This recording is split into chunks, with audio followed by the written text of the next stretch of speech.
Hello, my name is Alex Isles, and in today's episode we're going to be discussing what caused the raid on Lindisfarne.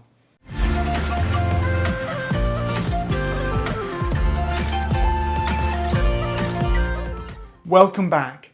In today's episode we're going to be talking about what caused the raid on Lindisfarne.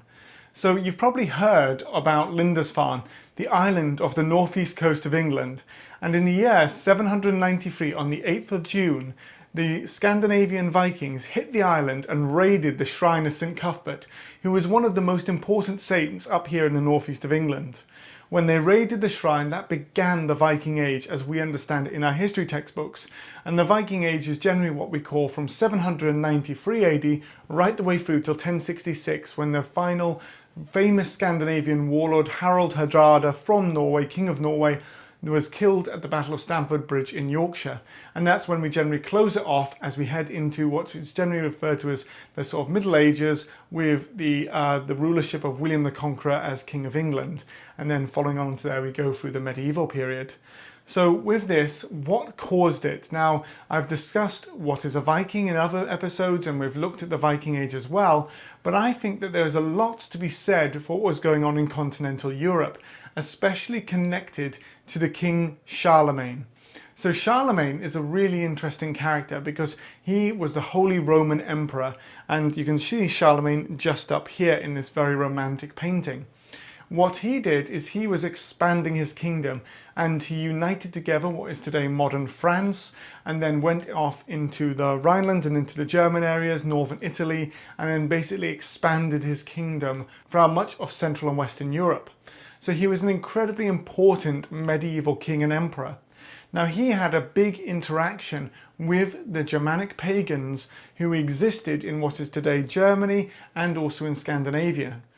Now, one of the big things that caused for Charlemagne's interactions with the Germanic peoples started in 773 AD, when Charlemagne went into a tribal area and cut down an insumal pillar. Now, an insumal pillar was a Germanic pagan pillar where they would gather together, and there was a sacred shrine near Paderborn in Germany. Now at Paderborn, what had happened was that there was this shrine, and Charlemagne went across there and had it destroyed, burnt to the ground, had the priests killed, and it was the beginning of this sort of fighting against the Saxons. In 775 he then defeated the Saxons again, and then from there their leader, who was called Wilderkind, who basically means the son of the forest or child of the forest, fled off to Denmark, where his wife's family was from.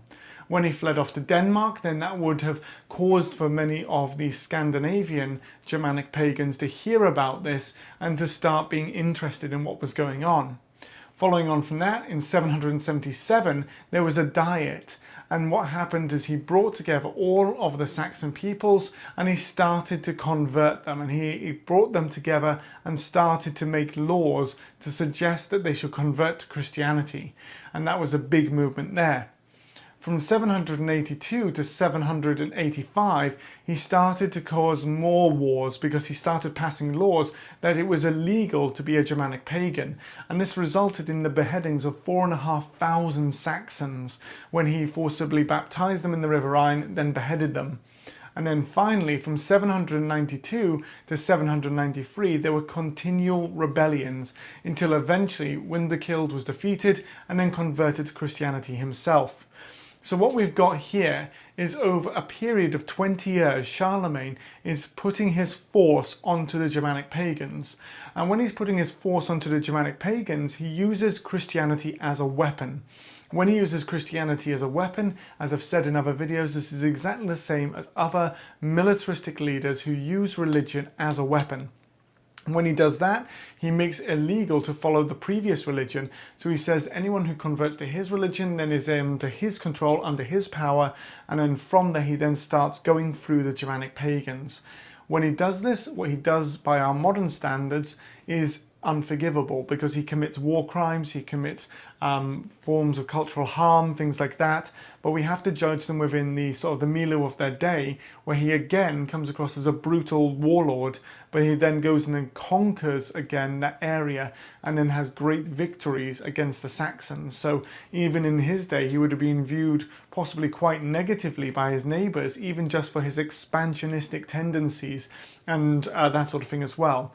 But there may have also been positive aspects people would have seen to him because of the fact of he was uniting together these areas, and some people would have supported his actions because they would have seen it as a conversion of another people, though obviously many Christians would have also lamented the use of violence too.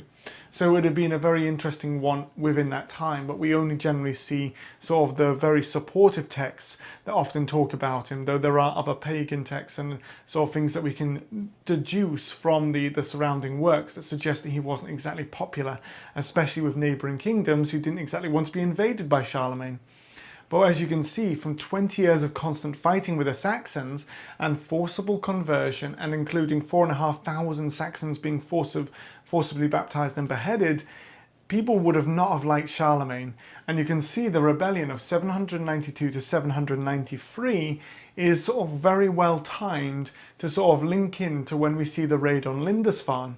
And it's my belief that this sort of 20 years of attacks against Germanic pagan sites would have then caused for the Germanic pagan people to be looking for sites where they could actually be able to get a win against possibly the Christians.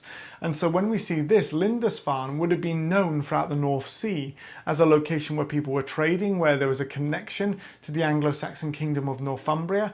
And obviously alongside this as well, Charlemagne was pointing out that he was this Holy Roman Emperor. He had a connection to Christianity as a faith. So an attack on Lindisfarne would have been a direct attack in some ways against Charlemagne.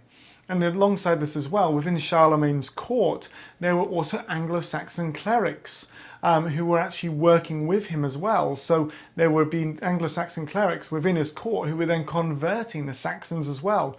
So they would have been seen as of perpetrators alongside Charlemagne within these conflicts. So an attack on Lindisfarne could have been seen as a way for these people to possibly be able to get their revenge against Charlemagne, to get their revenge against what they saw as the very violent invasion, and could be seen as a form of revenge against Charlemagne and his allies as well. So I think that there was a possible domino effect where the raid on Lindisfarne could have been very much influenced by the fact that Charlemagne was doing these wars against the Saxons, and then this led to the assault on Lindisfarne as well as one of the factors, alongside many of the other contributing factors that you can actually see as well in my video on what caused the Viking Age. So I really hope you've enjoyed this video and that you've been able to sort of see how 20 years of warfare caused by Charlemagne, starting off by cutting down religious sites in Paderborn in Germany, such as the Innsmouth Pillar, then resulted basically in possibly the start of the Viking Age, because of the fact that the Scandinavians would then have wanted to attack against Christian sites in response to the expansionist and also the very violent expansionist policies of Charlemagne against the Saxons to their south, and maybe a feeling of being threatened, as well as a sort of a religious fervour could have caused this as well. So I really hope you've enjoyed the video. If you have done, please do subscribe.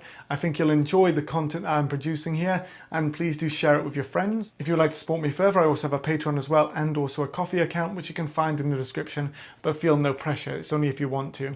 Alongside this as well, I hope you join me for another video in the near future, because it'll be fantastic to have you along on the journey.